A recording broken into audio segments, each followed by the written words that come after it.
स्वप्नातील घर आणि हक्काचा व्यवसाय आता एकाच ठिकाणी.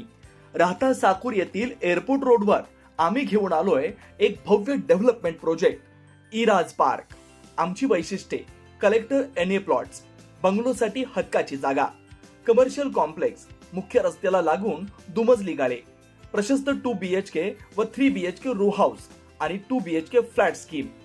तयार दर्जेदार पायाभूत सुविधा, 9 व 12 मीटरचे सिमेंट कॉन्क्रीट रस्ते, अंडरग्राउंड ड्रेनेज आणि वॉटर सप्लाय व स्ट्रीट लाईटनी सुसज्ज.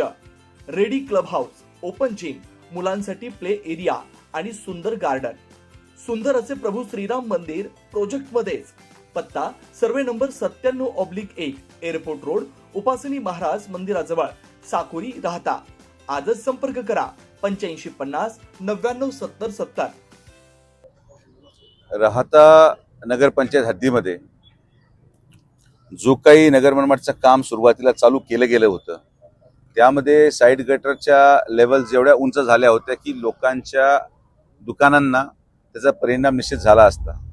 आणि म्हणून केंद्र सरकारच्या माध्यमातून माननीय नामदार राधाकृष्ण विखे पाटील साहेबांच्या माध्यमातून आपण रस्त्याचं डिझाईनच चेंज केलं. आपण जर आता पाहत असाल, बस स्टँडचा जो रस्ता झालेला आहे, बस स्टँड समोरचं जो काम चालू आहे, आपण 300 mm साधारण रस्ता खाली गेलो आणि मग त्याच्यावर लेअर टाकायला सुरू केली, जेणे की जो रस्ता कदाचित 500-700 mm उंच होणार होता, तो आता 300 mm किंवा एक्झिस्टिंग जी रोड लेवल आहे त्या रोड लेवलच्या साधारण फक्त 50 mm वरती जाईल, जेणे की आता गटरची हाईट पण खाली जाणार आणि रोडची हाईट आहे त्या स्टेजला ठेवल्यामुळे राहत्याच्या कुठल्याही उद्योजकाच्या दुकानाला आता धोका पोहोचणार नाही. हा एक महत्त्वपूर्ण निर्णय आपण घेतला आणि त्याचं काम सुरू झालेलं आहे. दुसरा मुद्दा, जेवढे जुने डिवायडर आहेत आणि जेवढे स्ट्रीट लाईट आहेत हे सगळे तोडले जाणार आहेत. डिवायडर तोडायचं आता लाईट पोलचं काम आणि जे झाडं लावले गेले होते झाडं कुंड्यासहित असल्या कारणाने ते पूर्ण झाडे स्थलांतर करून इतर ठिकाणी लावले जातील आणि डिवायडर पूर्ण तोडलं जाईल आणि एक सिंगल डिवायडर केलं जाईल, जेणे की रस्त्याची रुंदी आपल्याला मोठ्या प्रमाणात मिळेल. त्याचबरोबर मी राहत्याच्या सर्व ग्रामस्थांना विनंती करेल की गटर पासून तर राहता हद्दीमधल्या नगर मनमाड रस्त्याची जुनी गटर लाईन म्हणजे साधारण 2 मीटरचं ते अंतर आहे. म्हणजे जी नवीन गटर प्रस्तावित आपण करतोय ती आणि जी जुनी गटर आहे ती, तर जुनी गटर पर्यंत ही राष्ट्रीय महामार्गाची हद्द आहे. ती आम्ही आमच्या अधिकाऱ्यांबरोबर उद्यापासून ऑइल पेंट घेऊन पूर्ण मार्किंग करणार आहोत. तर आज रस्ता म्हणजे डिवायडर, रस्ता, आपली कॉन्क्रीट गटर आणि जुनी गटर. तर कॉन्क्रीट गटर आणि जुनी गटरमध्ये सरसकट राहत्याच्या पूर्ण हद्दीमध्ये पेव्हिंग ब्लॉक लावायचं आपण नियोजन केलंय, जेणे की लोकांना चालायला फुटपाथ निर्माण केली जाईल. त्यामुळं जे जे काही अतिक्रमणं त्या जुन्या गटर लाईनच्या आत असतील ते लोकांनी स्वतःहून काढून घ्यावेत, ही मी लोकांना नम्र विनंती करतो. पूर्ण राहत्या शहरामध्ये स्ट्रीट लाईट लावायचं नियोजन आहे आणि आमचा प्रयत्न आहे की शिर्डी ते महाबळेश्वर या पूर्ण अंतरामध्ये स्ट्रीट लाईट असाव्यात, जेणे की रात्री देखील लोकांचा प्रवास हा अतिशय आनंदाने व्हावा, कुठलाही धोका नसताना व्हावा. आणि म्हणून आपण हे सगळे नियोजन राहत्याच्या शहरासाठी अतिशय उत्कृष्ट पद्धतीने करत आहोत.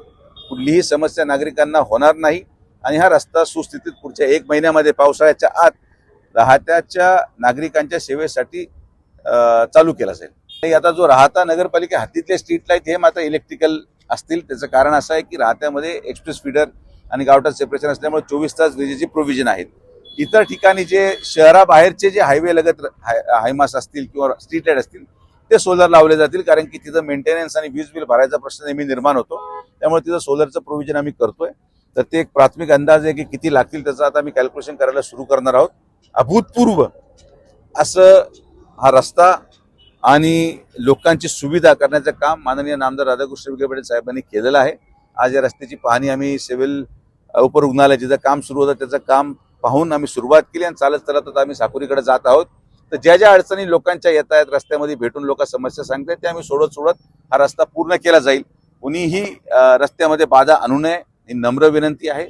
हा रस्ता नागरिकांच्या भल्यासाठी आहे. अनेक लोकांचे जीव या मधल्या कालावधीमध्ये गेलेले आहेत आणि म्हणून या रस्त्यामध्ये जरी कोणी अडथळा निर्माण करायचा प्रयत्न केला तर त्याच्यावर कायदेशीर कारवाई केली जाईल. कुठल्याही पक्षाचा असो त्याला माफ केलं जाणार नाही.